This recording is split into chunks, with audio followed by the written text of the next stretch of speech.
ایک شخص گھبرایا ہوا پریشانی کے عالم میں خلیفہ عبد الملک کے پاس آیا، کہنے لگا جناب میں بہت گناہ گار ہوں، میں چاہتا ہوں اپنے گناہوں سے توبہ کروں، اللہ مجھے معاف کر دے گا؟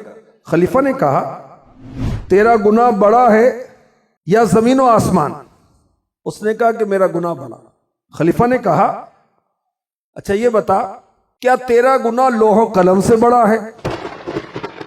کہا ہاں میرا گناہ لوح و قلم سے بھی بڑا ہے۔ خلیفہ نے پوچھا کیا تیرا گناہ عرش و کرسی سے بھی بڑا ہے؟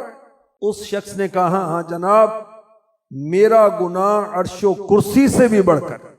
خلیفہ نے کہا تیرا گناہ زمین و آسمان سے بڑا ہے، لوح و قلم سے بڑا ہے، عرش و کرسی سے بڑا ہے، یہ بتا کیا تیرا گناہ اللہ پاک کی رحمت سے بھی بڑا ہے؟ جب اس نے یہ سنا تو رونے لگا، بہت روئے۔ خلیفہ نے کہا بھئی یہ تو بتاؤ تمہارا گناہ کیا ہے؟ کہا حضور بڑی شرم آ رہی ہے، کیا بتاؤ؟ بہرحال عرض کرتا ہوں شاید میری توبہ کی کوئی صورت نکل آئے۔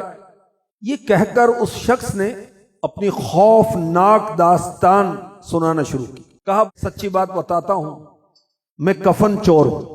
آج رات میں نے 5 قبروں سے عبرت حاصل کی اور توبہ پر آمادہ ہوں۔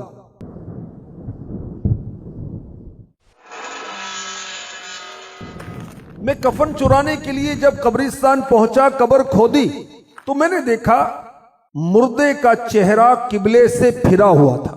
میں خوفزدہ ہوا، واپس پلٹا تو ایک غیبی آواز نے مجھے چونکا دیا۔ کوئی کہہ رہا تھا اس مردے سے عذاب کا سبب تو پوچھ لے۔ میں نے کہا نہیں ہمت نہیں، تم بتا دو۔ اس غیبی آواز نے کہا یہ شخص دنیا میں شراب پیا کرتا تھا، یہ شخص دنیا میں بدکاری کیا کرتا تھا۔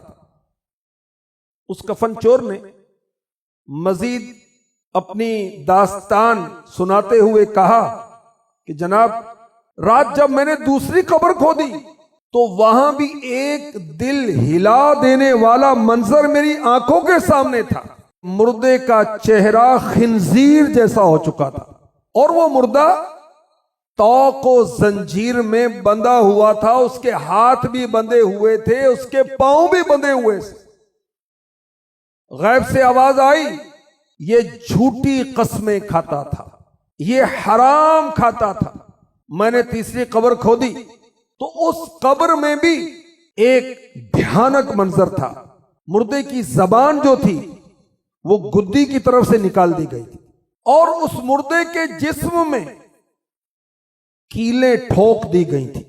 غیبی آواز نے بتایا کہ یہ وہ بدنصیب تھا جو غیبتیں کیا کرتا تھا، یہ وہ بدنصیب تھا جو چغلیاں کھایا کرتا تھا، لوگوں کو آپس میں لڑوایا کرتا تھا۔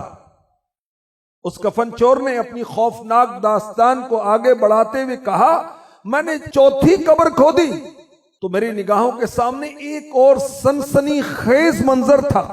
اس قبر کا مردہ آگ میں الٹ پلٹ ہو رہا تھا، فرشتے اس کو آگ کے ہتھوڑوں سے مار رہے تھے۔ مجھ پر دہشت طاری ہو گئی، میں بھاگنے لگا تو میرے کانوں میں غیبی آواز گونجنے لگی یہ بدنصیب نماز میں سستی کیا کرتا تھا، یہ بدنصیب روزہ رمضان میں غفلت کیا کرتا تھا۔ میں نے 5ویں قبر کھودی تو 5ویں قبر کی حالت پچھلی 4 قبروں سے مختلف تھی۔ یہ قبر تو تحد نظر وسیع کر دی گئی تھی۔ اس قبر کے اندر تخت پر ایک خوبصورت نوجوان بیٹھا ہوا تھا اور غیبی آواز نے مجھے بتایا کہ اس نے جوانی میں توبہ کر لی تھی اور یہ خوش نصیب نماز اور روزے کا سختی سے پابند تھا۔ اللہ اکبر۔ نیکوں کی قبر جنت کا باغ ہوگی۔ یاد رکھیے حدیث پاک میں ہے کہ قبر جنت کے باغوں میں سے ایک باغ ہے یا دوزخ کے گڑھوں میں سے ایک گڑھا.